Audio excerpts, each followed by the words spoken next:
చాలా బాగుందమ్మా.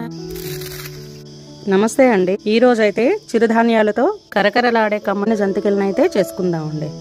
వీటి కోసం సజ్జలు, రాగులు, జొన్న రుచితో పాటు ఆరోగ్యానికి ఎంతో మేలు చేసేటటువంటి చిరుధాన్యాలతో జంతికలను అయితే చేసుకుందామండి. 6 గంటల పాటు నానబెట్టుకుని ఎండలో ఎండబెట్టి చక్కగా మరపట్టుకోవటం లేక మిక్సీ పట్టుకోవటం కనుక చేసుకున్నట్లయితే పిండి చాలా మృదువుగా వస్తుందండి.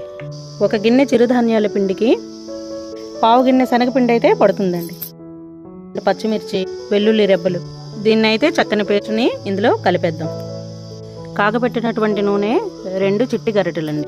రుచికి సరిపడా ఉప్పు, నువ్వులు, పాము చూసారు కదా. 1/4 గిన్నె పిండి కదండి, అరకప్పు గోరువెచ్చని నీళ్ళు అయితే పడతాయండి. చిన్న చిన్న ముద్దలుగా తీసుకుని జంతికల గొట్టంలో అయితే వేసుకోవటం. కరకరలాడే కమ్మని చిరుధాన్యాల